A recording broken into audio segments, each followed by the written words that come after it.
Juang tapi jalan kebenaran tak akan selamanya sunyi. Bismillahirrahmanirrahim. Assalamualaikum warahmatullahi wabarakatuh. Ketemu lagi dengan saya, Abu Musa. Hari ini Jumat tanggal 11 April tahun 2025. Dalam kajian-kajian sebelumnya, ketika saya share artikel dan video saya yang berkenaan dengan diksi kolbu ke beberapa teman saya, ada yang bertanya kepada saya, Ustadz, jika kolbun dimaknai otak, lalu hati itu maknanya apa, Ustadz? Kali ini saya akan menjawab pertanyaan teman saya itu ya. Pertama, untuk menjelaskan kata hati, kita kerucutkan lebih dahulu dengan mencari nama lainnya di beberapa kata atau bahasa. Misalnya, adakah nama lainnya dari kata hati itu? Jika jawabannya ada, apa namanya? Oke, nama lain hati, jika itu bukan liver, maka pasti merujuk pada nama yang lain. Misalnya dalam bahasa asing, kita ketahui kalau hati itu dalam bahasa Inggris itu adalah heart, atau dalam bahasa lainnya kita kenal dengan nama love, atau dalam bahasa Korea saranghaeyo. Nah,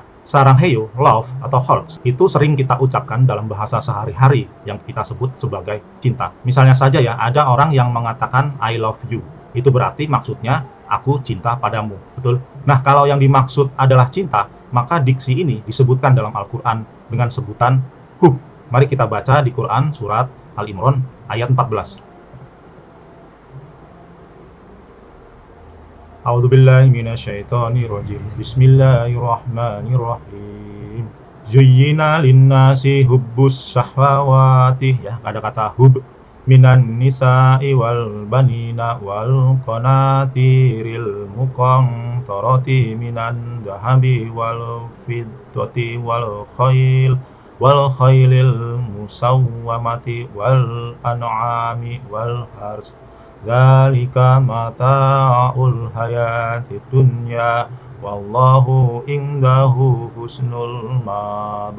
Artinya dijadikan terasa indah pada pandangan manusia, cinta ya, hub, terhadap apa yang diinginkan berupa perempuan-perempuan, anak-anak, harta benda dalam bentuk emas dan perak, kuda pilihan, hewan ternak, dan sawah serta ladang. Itulah kesenangan hidup di dunia, dan di sisi Allah lah tempat kembali yang baik. Nah, Allah menyebut diksi hub ini atau cinta dekat kepada syahwat, atau dalam bahasa sehari-hari kita itu disebut keinginan. Jadi cinta ini Allah gandengkan dengan keinginan. Keinginan kepada siapa ya? Allah sebutkan di dalam ayat tersebut, yaitu kalau laki-laki ya terhadap perempuan. Begitu juga berlaku sebaliknya, perempuan akan syahwat kepada laki-laki. Berikutnya kepada anak-anaknya, kemudian harta benda, kemewahan, emas, kendaraan, hewan ternak, tanah, sawah, dan juga ladang. Dalam ayat lain, hub atau cinta ini Allah sandingkan juga dengan sesembahan. Maka jika kita lebih mencintai keinginan atau syahwat kita, maka Allah kategorikan ke dalam orang-orang yang musyrik. Mari kita baca Quran surat Al-Baqarah ayat 165. A'udzubillahi minasyaitonirrajim. Wa minan nasi may yattakhizu min dunillahi dadan yuhibbunahum kahubbullah. Ya, ada kata yuhibbunahum kahubbullah. Walladzina amanu asyaddu hubballahi walau yaral ladzina zalamu iz yarawnal adzaba annal quwwata lillahi jami'a wa annallaha syadidul adzab. Artinya, dan di antara manusia ada orang yang menyembah Tuhan selain Allah sebagai tandingan yang mereka cintai seperti mencintai Allah. Adapun orang-orang yang beriman sangat besar cintanya kepada Allah. Sekiranya orang-orang yang berbuat zalim itu melihat ketika mereka melihat azab pada hari kiamat, maka kekuatan itu semuanya hanyalah milik Allah, dan bahwasanya Allah sangat berat azabnya. Dalam sejarah Islam pun pernah disebutkan jika anak Abu Bakar yang bernama Abdullah yang menikahi Atikah binti Zaid bin Amr, karena sangat cintanya beliau dengan istrinya itu sehingga melalaikan dirinya dari berjihad fisabilillah. Bahkan pernah suatu hari ketika Abu Bakar, yaitu ayahnya dari Abdullah, melihat anaknya tersebut bermesraan dengan istrinya di hari Jumat, sehingga lalai melaksanakan sholat Jumat. Hingga karena terlalu berlarut-larut dalam cintanya itu, ayahnya Abdullah yang bernama Abu Bakar itu memintanya untuk menceraikan istrinya saat itu juga.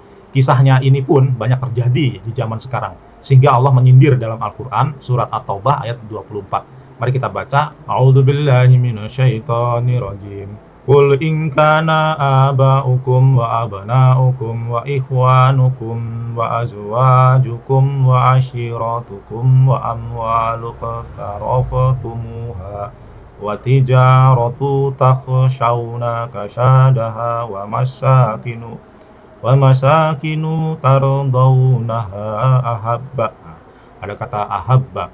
Ilaikum manallahi wa rasulihi wa jihadi fi sabilillah fatarabbusu hatta ya'tiyallahu bi amri wallahu la yahdil qaumal fasiqin. Artinya, katakanlah jika bapak-bapakmu, anak-anakmu, saudara-saudaramu, istri-istrimu, keluargamu, harta kekayaan yang kamu usahakan, perdagangan yang kamu khawatirkan kerugiannya, dan rumah-rumah tempat tinggal yang kamu sukai, lebih kamu cintai daripada Allah dan Rasulnya, serta berjihad fisabilillah, maka tunggulah sampai Allah memberikan keputusannya, dan Allah tidak memberi petunjuk kepada orang-orang yang fasik. Sehingga dalam refleksi itu, Abdullah bin Abu Bakar merasa menyesal, kemudian bertaubat, maka dirinya memohon kembali kepada ayahnya, yaitu Abu Bakar, untuk dinikahkan kembali oleh Atikah, dengan perjanjian tidak lagi terlalu cinta kepada istrinya tersebut. Jadi kita sebagai umat Islam seharusnya hati-hati dengan kata cinta, hati, love, atau sarangheyo ini. Karena jika kita terlalu cinta kepada keinginan yang melenakan itu, justru akan menjadi penghalang kita masuk kepada surganya. Allah Subhanahu wa taala berfirman dalam Quran surat Al-Hujurat ayat 7. A'udzubillahi minasyaitonirrajim. Wa'alamu anna fikum Rasulullah law yuti'ukum fi katsirin minal amri la'intum walakinnallaha hababna. Ada kata hambab.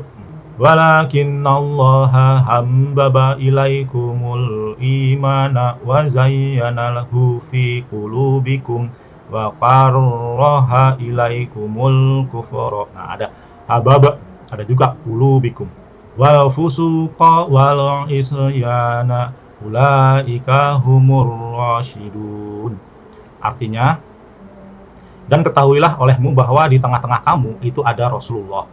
Kalau dia menuruti kemauan kamu dalam banyak hal, pasti kamu akan mendapatkan kesusahan. Tetapi Allah menjadikan kamu cinta kepada keimanan dan menjadikan iman itu indah dalam otakmu, serta menjadikan kamu benci kepada kekafiran dan kefasikan dan juga kedurhakaan. Mereka itulah orang-orang yang mengikuti jalan yang lurus. Saya Abu Musa, sampai ketemu di kajian-kajian berikutnya. Wassalamualaikum warahmatullahi wabarakatuh.